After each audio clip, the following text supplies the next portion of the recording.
क्या हो रहे? इस शाणे से मिलाने के लिए टीवी के लिए स्टेबलाइजर चिटका रहा था। अब क्या रे, जात भाई कोई चूना लगा रहा है, सेल्समैन होके सेल्समैन के घर चोरी करता है। स्टेबलाइजर बेचने के लिए यही मिला था।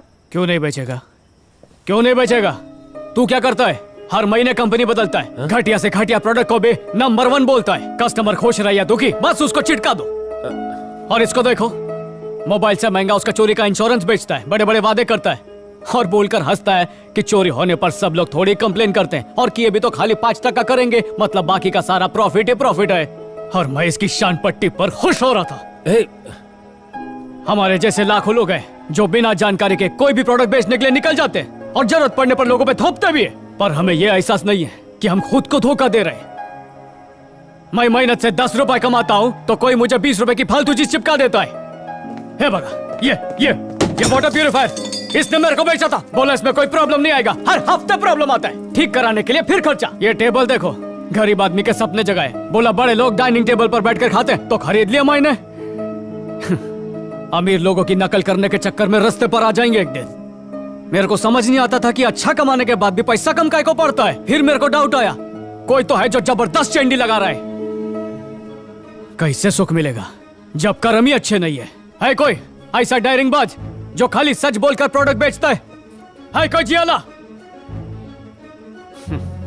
हम लोग टारगेट नहीं बस दुआएं अचीव कर रहे हैं। यहाँ पे बनाने वाले से बेचने वाले ज्यादा है। बेचने वाले कचरा भी बेचने को तैयार है तो बनाने वाला बिंदास जहर भी बना रहा है। अरे माफ करो रे बाबा, मेरे को इस झंझट से नहीं मांगता मेरे को ऐसा पैसा। तुम लोगों का तो पता नहीं पर मेरी आंखें खुल गई है। आई वो घसीटने वाला डेबिट कार्ड दिया था ना, वो वापस कर। काइको बोला ना वापस कर।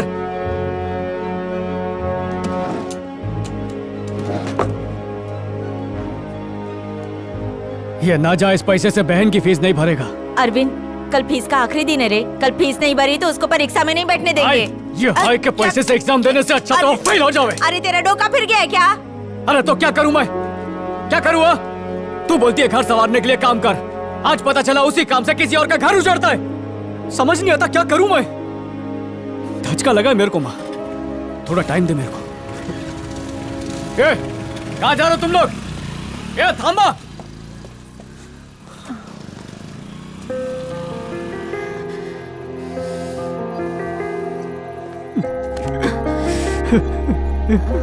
अरविंद क्या हुआ? क्या हुआ बताओ ना कुछ। सब खत्म हो गया रे। पाकिया को सुधारने की जिम्मेदारी ली थी पर उसके मौत का जिम्मेदार बन गया। और जिस काशी को मारना चाहता था उसको मौत के मुंह से बचा के ले आया। दोस्त को मरवा डाला और दुश्मन को बचा डाला। अपनी ही नजरों में घिर गया हूं। अरविंद तुम्हें ऐसा क्यों लगता है? तुम इस बस्ती के भविष्य के लिए कुछ अच्छा करना चाहते हो और इतिहास गवाह है कोई भी अच्छा काम करने के लिए मुश्किलों का सामना करना पड़ता है। मैं मुश्किलों से नहीं भागूंगा, मुश्किलों को दौड़ा दौड़ा कर भगाऊंगा। मैंने तुम्हें कितना टाइम दिया था लेकिन कोई इंप्रूवमेंट दिखाई नहीं दे रहा है। मेरा प्लान न्यू फेडोरा को नंबर 1 बनाने का बिल्कुल भी नहीं है, बल्कि सैफ्रॉन से टाई अप करने का प्लान है। ये क्या कह रहे हो तुम? टाई अप करने का प्लान है? How is it possible? मेरा बेटा इसे पॉसिबल बनाएगा।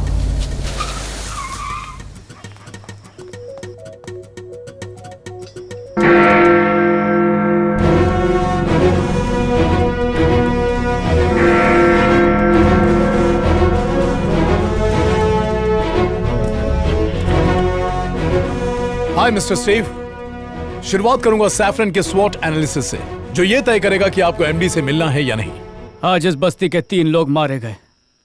सैयद और बाबू ने काशी के वास्ते जान गंवाई और पाकि बेईमानी से ईमानदारी की जिंदगी जीने के लिए मेरे दोस्त पाकिया ने। मेरे को लगता था खाली बस्ती के लोग गलत काम करते हैं और शहर के नामचीन लोग उससे भी बुरे काम कर रहे हैं। कोई मेहनत से काम करना सिखाता है, कोई शानपत्ती से काम करना सिखाता है, लेकिन कोई भी नेक काम करना नहीं सिखाता है। मैंने सोचा कि अपनी माली हालत अभी सुधार लेंगे तो हमारे बच्चों को किसी के आगे हाथ नहीं फैलाना पड़ेगा। गरीब आदमी क्या करेगा? उसके लिए तो 2 वक्त की रोटी और दिवाली का बोनस ही जिंदगी है। तड़पता तो मिडिल क्लास है जो सपनों के पीछे मरता रहता है। एक मिडिल क्लास वर्कर बन के कुछ दिनों के लिए मैं उनके बीच खुद रहा ताकि उनकी मेंटालिटी को मैं समझ पाऊं। अगर डिस्काउंट मिले तो वो जहर भी पी लेंगे। हम में ये परख होनी चाहिए कि कौन सा बिजनेसमैन हमसे अपना उल्लू सीधा करवा रहा है। मेरे पिता भले ही एमडी थे, लेकिन मैंने कभी उनका सहारा नहीं लिया। मैंने अपनी पहचान अपनी मेहनत से खुद बनाई है। तब जाकर सिर्फ सैफरॉन कंपनी को ही नहीं, बल्कि पूरे फूड इंडस्ट्री को अच्छी तरह से समझ पाया। गरीब गलती करता है तो उसे खुद भुगतता है, पर जब अमीर गलती करता है तो पूरे समाज को भुगतना पड़ता है। अगर मेरा प्लान कामयाब रहा तो हम रोजाना उनके पर्स से 100 रुपया निकलवाएंगे। अनजाने में हो या जानबूझकर, जो चीज हजारों लोगों को नुकसान पहुंचाती है वो गलत ही है। कुछ देश की ताकत है बुद्धिमान लोग और कुछ की कमजोरी है बेवकूफ लोग। हमारे देश में ये लोग बड़ी तादाद में पाए जाते हैं। मैं बोला था मेहनत करेंगे तो आगे बढ़ेंगे। सही बोला था, हम मेहनत करेंगे और कोई और आगे बढ़ेगा। आप विदेशी होकर हिंदुस्तानियों को इतना जानते हैं, फिर मैं तो यही कहूँ आपसे ज्यादा जानूंगा ना। गरीबी से निकलने के चक्कर में टारगेट और डेडलाइन के भंवर में फंसा दिया है। बचत और खर्चे का सिलसिला खत्म ही नहीं होता। मेरी भी यही मजबूरी है, मैं भी गरीब है, पर मैं इस सिलसिले को तोड़ के रहेगा। आज से माझा टारगेट है इन लोगों को एहसास दिलाना कि विकास के नाम पे ये जिंदगियां उजाड़ रहे हैं। आज 1 अप्रैल है, मतलब अप्रैल फूल का दिन, और कोई मेरे को बोला था मैं दुनिया का सबसे बड़ा बेवकूफ है। मैं मानता है, पर 1 मई को मजदूर दिवस है और मैं साबित कर देगा कि मैं दुनिया का सबसे अच्छा मजदूर है। अगली बार जब मिलेंगे तो आपको ऐसा ऑफर दूंगा जिसे आप इनकार नहीं कर पाएंगे। कोई मेरा साथ दे या ना दे, मैंने कफन बांध लिया है।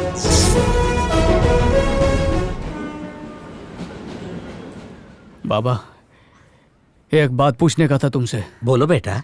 जिंदगी उथल पुथल हो गई है, ठहराव लाने के लिए थोड़ा टाइम मांगता है।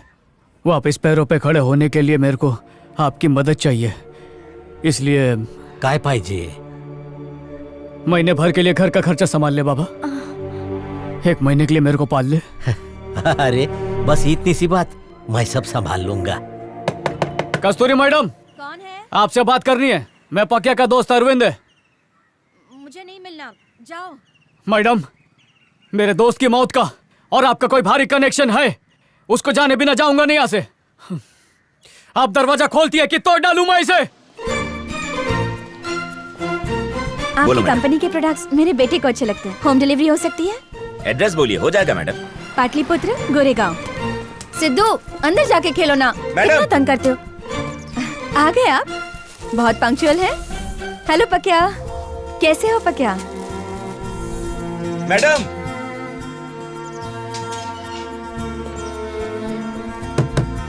मैडम। हाँ पकिया, हाँ मैडम। मैं जरा बिजी हूँ, सामान दरवाजे पर छोड़ना, मैं उठा लूंगी। और गमले के नीचे पैसे हैं।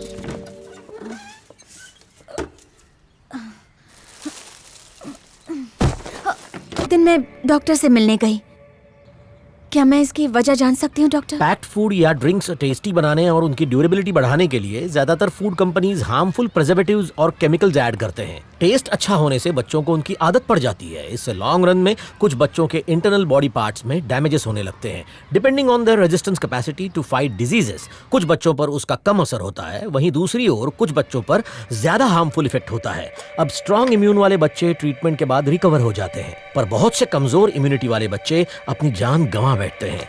बच्चा कितनी क्वांटिटी में उन प्रोडक्ट्स को कंज्यूम करता है, उससे भी बहुत फर्क पड़ता है। ज्यादा प्रॉफिट के लिए फूड कंपनी सस्ते और घटिया इंग्रेडिएंट्स डालते हैं, जैसे आटे की जगह मैदा, आर्टिफिशियल कलर्स, हार्मफुल केमिकल्स जैसे sodium nitrate, high fructose, corn syrup, घटिया क्वालिटी का ऑयल एटसेट्रा। आपके बच्चे का रेजिस्टेंस पावर लो था। लंबे समय तक जंक फूड और पैक्ड ड्रिंक्स कंज्यूम करने की वजह से उसे कैंसर हुआ। ज्यादातर फूड कंपनीज ना तो गवर्नमेंट के सेट गाइडलाइंस और रूल्स फॉलो करती है, ना ही बिजनेस एथिक्स। ह्यूमन वैल्यूज से उन्हें कोई सरोकार नहीं। पेरेंट्स को अपनी जिम्मेदारी समझ। सर, पकिया के बारे में मैं कस्तूरी से बात करने गया था। क्या कह रहे हो? पहले मुझसे बात करना चाहिए था ना। मतलब माहिती है सर, उसके मासूम बच्चे की मौत की वजह हमारे प्रोडक्ट्स ही है, और यह बात साबित करने के लिए वो रोज हमारा प्रोडक्ट खाकर अपनी जान जोखिम में डाल रही है। और तो और उसके पास वीडियो रिकॉर्डिंग भी है। जयराम, तुम बच नहीं सकते, तुम्हें और तुम्हारी कंपनी को बर्बाद कर दूंगी। उसकी हालत बहुत खराब है, किडनी वगैरह भी जवाब दे चुके हैं सर। उसको कभी भी कुछ भी हो सकता है सर। ये सब सुन के बहुत बुरा लग रहा है। ऐसी कंपनी में काम करके अफसोस हो रहा है। अब चाहे कुछ भी हो जाए, हर हाल में कस्तूरी की मदद करनी होगी हमें। इस कंपनी को कोर्ट में ले जाएंगे। वो भी यही बोल रही थी सर, पर मैं जड़ से इलाज करना चाहता हूँ, इसलिए आपके पास आया हूँ। कैसे? सर, मेरे को जब किसी ने हत्यारा बोला तो मुझे बहुत बुरा लगा। अगर हम मजदूरों को एहसास दिलाएं कि कस्तूरी के बच्चे के मौत के जिम्मेदार वो है, तो उनको भी बुरा लगेगा और वो कंपनी के खिलाफ बगावत कर डालेंगे सर। आखिर ये जहर बनाने और बांटने का घिनौना काम मजदूरों के हाथों से तो करवाते हैं। मजदूरी बदलाव की पहली सीढ़ी है सर। दिमाग ठिकाने पर नहीं है क्या? लगता है मजदूर बदलेगा? मजदूर इसमें हमारा साथ देगा? वो बोलेगा कि नहीं सर, मैं आपका साथ नहीं दूंगा। तब क्या करेगा तू? अगर गलती से 2-3 मान भी गए तो उससे प्रोडक्ट पर कोई भी असर नहीं पड़ने वाला। बेवकूफी है, ये ख्याल अपने दिमाग से निकाल दे। सर, पहले भी ऐसे ही मुद्दे पर अपना डिस्कशन हुआ है। जब आपने मुझसे पूछा था कि जो लोग टीवी नहीं देखते उन तक अपनी बात कैसे पहुंचाए, मैं बोला मुमकिन नहीं, पर आपने मुस्कुराते हुए मेरे को देखा और बोला कि मार्केटिंग में नामुमकिन नाम की कोई चीज ही नहीं होती। सर, जब मार्केटिंग से लोगों तक अपना प्रोडक्ट पहुंचा सकते हैं तो उन तक अपनी तकलीफ भी पहुंचा सकते हैं। अपनी फालतू की बकवास बंद करो। ये उस औरत का वहम है कि हमारा प्रोडक्ट हेल्दी नहीं है। मुझे दुख है कि मेरे साथ रहकर भी तू मार्केटिंग नहीं सीख पाया। मुझे उस कस्तूरी से सारे वीडियोस ला कर दो। End of discussion, get out. चल तो है। आज ऑफिस में कुछ अजीब बात हुई। एक 2 टके का मजदूर मुझसे आकर यह कह रहा है कि ग्राहक की तकलीफ वहां काम कर रहे मजदूर से कैसे कही जाए। मैं तो शॉक्ड हो गया। अब एक कंपनी का मजदूर क्या ग्राहक से डायरेक्टली कनेक्ट हो जाएगा? कभी सोचा नहीं था इसके बारे में। कोई फायदा नहीं होगा। मैनेजमेंट में बैठा हर ऑफिसर करप्ट है, उनसे बात करना ही बेकार है। और जो ग्राहक है, आलस की ऐसी चादर ओढ़ा हुआ है कि वो खरीदना बंद ही नहीं करेगा। और हम जैसे नौकरी पेशा लोग टारगेट के चक्कर में अपने जमीर को थपथपा के सुला देते। अगर कोई बदलाव ला सकता है तो वो सिर्फ मजदूर है, उनके सिवा कोई कुछ नहीं कर सकता। अरे उनको क्या पड़ी है? वो आए, अपना काम किया, घर जाके सो गए। ए, तुला कड़त नहीं का? चाहे मजदूर बोल लो या ग्राहक बोल लो, कुछ फर्क नहीं पड़ता है, क्योंकि आखिर में दोनों एक की चेहरे। कुछ नहीं समझा। ड्यूटी के सिर्फ 8 घंटे के लिए तो मजदूर है। अरे अब बाकी टाइम वो क्या है? ग्राहक ही तो है। खाने पीने और बाकी चीजों की जरूरत उसको नहीं पड़ती है क्या? अगर उन लोग ये बात समझ गए ना तो सब कुछ ठीक हो जाएगा। तेरे बस का नहीं है, तेरे से कुछ नहीं होगा। फालतू बकवास मत कर। बरोबर बोला, कुछ नहीं होगा। ना हम सुधरेंगे ना कुछ बदलेगा, सब ऐसे ही चलता आ रहा है। चलने दो इसको।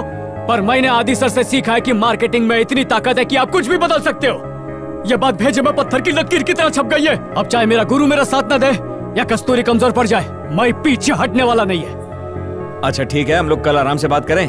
अभी चलते हैं।